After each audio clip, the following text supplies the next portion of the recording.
Attention, le lancer avec Matima, il va conserver. C'est intelligent. On attend du soutien. Oh, et le but. Ah ouais, beau jeu. Matima, je le disais, Matima, intelligent.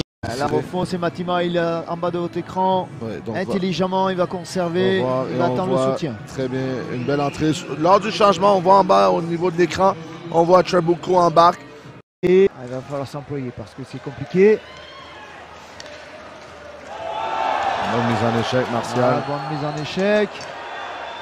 Avec... Oh, attention, il se présente, Plouf et but. Oh oui.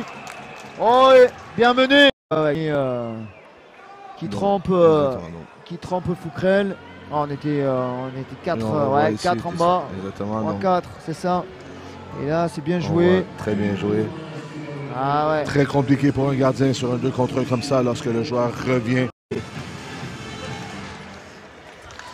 Allez, Matima. Matima toujours. Ah, c'était pour Trabuco. On va envoyer avec Prissin au fond. Récupéré par un Gothique encore. Et but. Le but. Ah ouais. Oh, ce troisième but, il fait mal. On le dit, il faut lancer. Exactement. Donc, déviation ici. Il n'attend pas, il lance et c'est rebond. Exactement. Et Trabuco. On va ouvrir peut-être sur West, mais il est pris West. C'était dévié par Poudrier. Si c'est dedans, c'est pareil, ça, Marco. Maya. Ça l'aurait fait 4. Et but. Ah ouais, bien joué. Bien joué dans le... Coach Bozon va faire un changement de gardien. Yuka, exactement.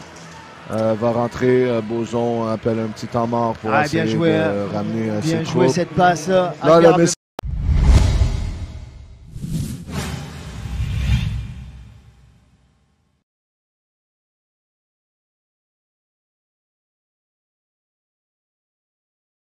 Ouais, bah, on a donné ce qu'on avait.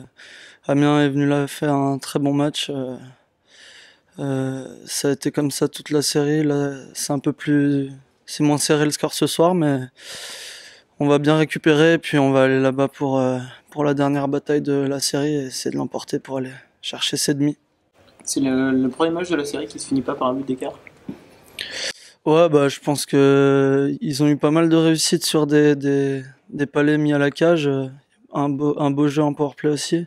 On n'a pas réussi à trouver cette réussite. Et voilà, faut surtout pas baisser la tête et faut continuer de travailler, ça va payer. On disait tout à l'heure, il y a peut-être un petit manque de fraîcheur physique ce soir. Non, bah, j'ai entendu mon collègue répondre, mais non, ils ont fait les mêmes matchs que nous, donc la fatigue elle est des deux côtés. Voilà, encore une fois, bien récupérer ce soir et puis pour être frais là-bas. On a été exactement dans la même situation l'année dernière en demi-finale contre Grenoble. Tu étais de l'autre côté et au final Grenoble a gagné le match 7. Comment on aborde ce match 7 après? Un match 7, c'est un match décisif, c'est une finale, donc des deux côtés ça va être abordé de la même manière. Et puis voilà, l'équipe la plus fraîche et la plus lucide va réussir à se créer les meilleures chances et va falloir bien défendre et être solide. Et voilà, et marquer nos chances et voilà, c'est une bataille. Bon, disons qu'on était dos au mur, on n'avait pas le choix de remporter ce match. On a bien joué dans le système. On a vu l'intensité de nos joueurs, c'est notre façon de jouer. Ça a toujours été comme ça, du début jusqu'à la fin, les 60 minutes. Et c'est ce que je demande aux joueurs et c'est ce qu'on a fait. Vous avez débuté très fort ce soir, dans l'envie, dans l'engagement? Comme d'habitude. C'est pas nouveau pour nous. C'est une équipe de joueurs qui travaillent. Avec le budget qu'on a, on n'a pas le choix. On n'a pas de grosses vedettes, comme tu peux voir. Donc, c'est des joueurs petit budget, des travaillants. C'est ce qu'on va chercher. Puis bon, ça porte fruit.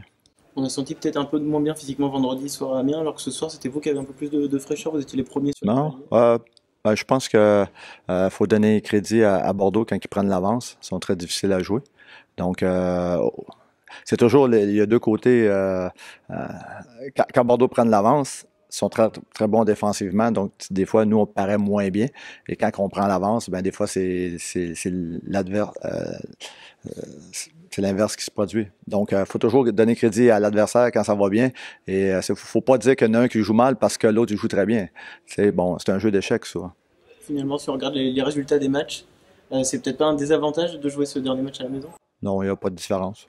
C'est sûr que, bon, plus ça va, plus on compte de buts. Dans les derniers matchs, dans les 3 derniers matchs, on a 3 buts et plus. Donc, je pense offensivement, on crée plus. Donc, ça nous aide beaucoup. C'est le premier match de la série qui se termine par plus d'un but d'écart, justement. C'est un gros signe à envoyer? Ben, c'est pas... c'est des choses que je ne contrôle pas. Aujourd'hui, bon, on a compté 4, puis les autres n'ont pas compté. Tu m'aurais dit au début, c'est tous les matchs par un but de différence. Aujourd'hui, c'est différent. Bon, c'est des choses qui arrivent. On n'a pas de contrôle là-dessus. On a vu un gros match de Wyss devant le filet. Il avait à cœur de revenir après son match de vendredi soir où il en prend 4 à la maison. Ah, c'est sûr que c'est pas normal. C'est pas un gardien qui en donne beaucoup de buts. Et là, à soir, il a prouvé que, bon, après avoir reçu 2 coups de poing dans la face au match 5 ici, bon, il est revenu plus fort